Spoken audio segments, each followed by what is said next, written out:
itu? Sekarang dari kakaknya yang jadi walinya dia nih, gimana menurut kakak sekarang udah melihat adiknya udah tahu dia apa yang dipelajari? Mungkin kalau zaman dulu sebelum kurikulum merdeka kan kita nggak pernah ya mengadakan pertemuan ini. Sebenarnya alangkah baiknya ketika kita bisa tahu dari anak, mungkin beberapa sampel anak aja, dan gitu jadi bagus untuk umpan balik ke gurunya, kemudian refleksi lagi ke anaknya, oh iya kita udah belajar apa ya, kan jangan-jangan esensi dari pendidikan Pancasila itu sendiri kita nggak tahu gitu ya kan, hanya menghafal-hafal aja, padahal kan bukan menghafal itu sebenarnya core dari pendidikan Pancasila, tapi gimana kita bersikap, berkarakter gitu. Jadi gimana menurut pendapat kakaknya Bu Widya dengan adanya kita pertemuan kayak ini? Kalau untuk pertemuan di kelas ini, pendapat saya itu udah bagus sih Bu. Jadi nggak cuma dari satu sisi aja. Jadi orang tua juga ikut terlibat dalam pembelajaran anak kayak gitu. Seperti saya, contohnya mewakilkan orang tua sebagai wali adik saya. Ini juga, jadi saya udah tahu loh. Oh jadi ini loh yang diajarin di sekolah ke adik saya. Gitu. Jadi oh mungkin sifat atau sikapnya dia di rumah sudah mencerminkan semua materi yang diajarkan di sekolah. Seperti contohnya tadi bergotong royong, saya dan adik saya sudah mengambil langkah-langkah bergotong royong di rumah, seperti ngambil kerjaan di rumah kayak nyapu, ngepel, itu kita udah bagi tugas. Jadi udah ada aksi nyata dari adik saya di rumah. Kesinambungan antara pembelajaran di sekolah sama di rumah gitu. Ya.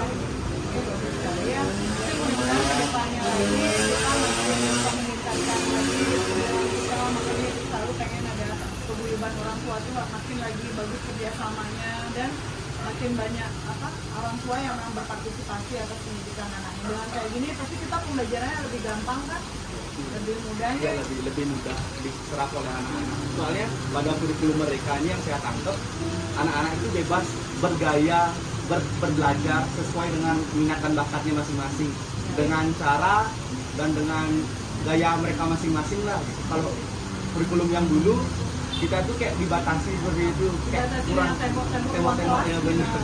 Dan kemauan guru gitu, Ya, mau benar. guru apa Ya, gitu kan. kita kayak di-lead gitu sama guru. Kalau di kurikulum merdeka kita yang nge-lead diri kita sendiri mau ke arah mana belajarnya. Bagus banget ya, itu udah namanya regulasi diri, dimana kita memanajemen emosi kita sendiri, kemudian kita tahu oh kekurangan kita di mana ya, oh sebenarnya dari pembelajaran itu kita perlu apa gitu kan. Itu bagus banget ya, jadi kakaknya juga bisa belajar, kita semua bisa belajar dari kurikulum merdeka ini, kan juga kalian tapi juga ibu sebagai kepala sekolah agar benar mengambil tindakan apakah sesuai nggak sama visi misi sekolah. Kemudian guru-guru juga, jadi dia bisa refleksi sehingga apa strategi pembelajaran yang dia pakai ke depan supaya anak-anaknya lebih engage, lebih engage gitu. Lebih nyambung. Iya, lebih nyambung. Iya. Iya. Karena kan dunia udah berbeda ya. Anak-anak sekarang bawa HP dan lain-lain. Zaman dulu kan masih nulis-nulis. Mungkin guru-gurunya masih bawa mindset bahwa oh kita harus masih nulis-nulis gitu. Padahal kan saya udah berbeda sekali zaman sekarang ya. Era digital juga udah mulai maju kan, dengan adanya kurikulum merdeka kita juga bisa belajar nggak cuma dari sekolah, kayak waktu COVID juga kita udah bisa mulai belajar dari rumah. Ya, bagus sekali. Terima kasih ya Kak. Siapa namanya Kak? Wisma. Kak Wisma ya. Oke, terima kasih ya Kak Wisma udah datang ke SMP 1 Gianyar, juga dia udah jadi testimoni untuk hari ini. Dan Kak, terima kasih banyak sudah bagus sekali mendidik anak-anak. Nanti kita lagi meningkatkan nanti yang kita seharusnya pendidik tingkatkan ini.